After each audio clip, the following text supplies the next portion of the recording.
Prefetto, in arrivo altre 13 salme, purtroppo di immigrati qui a Porto Empedocle. Ci sarà ancora una salma che arriverà nei prossimi giorni, una bambina purtroppo, molto piccola, che addirittura, a quanto sembra dagli accertamenti medici, è morta di stenti durante il tragitto, vuol dire che sostanzialmente non aveva cibo, che è un pensiero orribile.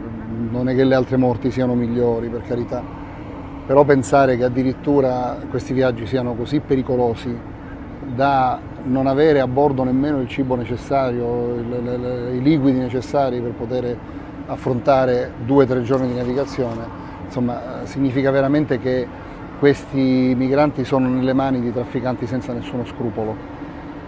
Abbiamo già assistito negli scorsi mesi, per esempio, a partenze con condizioni climatiche avverse che fatalmente hanno causato dei naufragi. Io vorrei sottolineare il fatto che comunque il nostro Paese, nei limiti del possibile, fa quello che può, anche per chi ormai purtroppo non ha più bisogno di grande aiuto. Abbiamo recuperato queste salme ai confini delle acque territoriali libiche, quindi molto lontano dalla giurisdizione italiana. Queste salme sono state recuperate da ONG e poi trasbordate a bordo di navi della Guardia Costiera, alla quale va ovviamente il nostro plauso, e verranno seppellite tutte in cimiteri o di questa provincia o delle province vicine. Ancora una volta Porto Empedocle accoglie purtroppo le salme di tante vittime morte nel Mediterraneo. Purtroppo anche oggi assistiamo a questo stillicidio nel Mediterraneo, proprio durante un giorno di votazione per il rinnovo della Comunità Economica Europea. Queste salme speriamo che rappresentino un monito per chi sarà eletto, per fare in modo che l'Unione Europea possa finalmente affrontare il problema nella sua interezza e per cercare di trovare una soluzione. Non è più possibile che si continua ancora ad assistere allo sbarco non di persone che scappano dalle guerre, ma purtroppo di salme che vengono portate e prese in mare e quindi portate sulla terraferma. Ormai siamo stanchi di assistere a questo stillicidio, speriamo e ci auguriamo tutti che questo nuovo Parlamento Europeo affronti con serietà e con grande decisione il problema migranti, un problema serio che investe l'isola di Lampedusa, investe il Mediterraneo, investe la città di Porto Empedocle. Ennesimo arrivo purtroppo di salme qui a Porto Empedocle. E purtroppo è l'ennesima tragedia che si consuma nel nostro Mediterraneo. Purtroppo non stiamo vivendo un buon momento, visto dove ti giri e ritrovi bambini morti, donne, stragi nel mare, stragi nella terra, una tristezza veramente per tutti.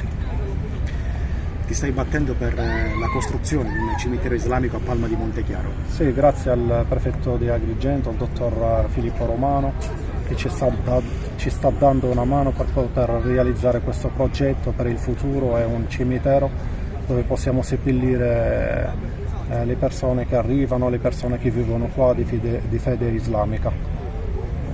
Speriamo che nel futuro ci saranno anche altri cimiteri, visto l'esigenza della comunità. Altre 11 salme sono ammassate a Porto Empedocle presso l'area marina, quindi altri 11 cadaveri. Sì, 11 cadaveri, purtroppo è tutto triste questo che stiamo vivendo. Preghiamo per loro che Allah le accoglie nel paradiso come martiri, visto che sono morti e le loro speranze si sono spenti nel fondo del mare, purtroppo. Gli sbarchi non si fermano, sarà un'estate calda. Visto la temperatura buona che stiamo vivendo in questi giorni, quindi sono previsti altri sbarchi, anche le guerre che ci sono in giro per il Mediterraneo indirizzano tutte le persone a poter fare questa traversata di speranza per un nuovo futuro, per la speranza dei loro figli, che purtroppo alle volte non si realizza. Scappando dalla guerra trovano la morte nel Mediterraneo.